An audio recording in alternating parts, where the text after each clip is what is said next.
नाजरीन, कल तक मुतनाज़ा बयानात देने का ठेका सियासतदानों का था, लेकिन अब ये काम बॉलीवुड के कुछ फिल्म स्टार्स भी कर रहे हैं, जिनमें अदाकारा कंगना रनावत का नाम सरे फहरिस्त है। कंगना रनावत का नाम आते ही ये कहना पड़ता है कि उसने फिर क्या कह दिया। जी हाँ, ऐसा सोचना और पूछना जायज़ भी है, क्योंकि कंगना रनावत ने एक बार फिर एक मुतनाज़ा बयान दिया है। टाइम्स नाउ को दिए गए एक इंटरव्यू के दौरान कंगना ने कहा कि 1947 को मिली आज़ादी क्या मायने रखती है। कंगना ने कहा कि अब तक जिस्म में खून तो बह रहा था, लेकिन वो हिंदुस्तानी खून नहीं था, और जो भारत को आज़ादी मिली थी वो भीख में मिली आज़ादी थी। असल आज़ादी तो 2014 में मिली है।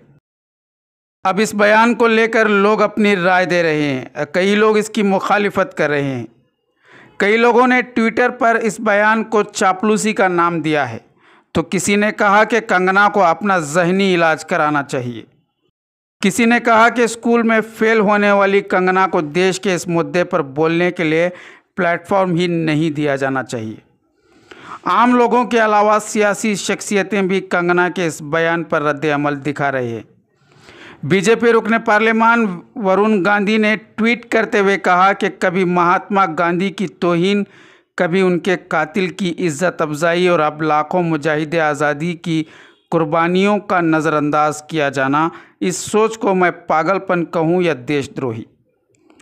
वाज़ह है कि इससे कबल ललन टॉप के प्रोग्राम ललन टॉप अड्डा के स्टेज पर बीजेपी कार्यकर्ता रुचि पाठक ने बड़ा दावा करते हुए कहा था कि 1947 में भारत को मुकम्मल आज़ादी नहीं मिली थी। यह आज़ादी अंग्रेज़ों से 99 साल के लीज़ डील है, और नेहरू ने 99 साल की लीज़ पर आज़ादी दिलाई थी। नाज़रीन, इस तरह के बयानात से मुजाहिदीन आज़ादी और हुब्बुल वतनी के जज्बे को ख़त्म करने की कोशिश की जा रही है।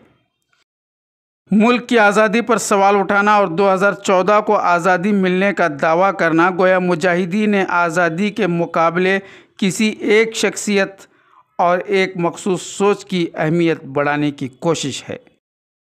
अफसोस के इस तरह के बयानात पर कुछ गिने चुने लोग ही ट्वीट करके मुखालिफत कर रहे हैं, लेकिन देश की जनता अमूमन इस पर खामोश है, जबकि ये बयान गैर मामूली है और काबिल मज़म्मत। खैर, भिखारन को हर चीज़ भीख ही नज़र आती है, वो मुल्क की आज़ादी ही क्यों ना हो।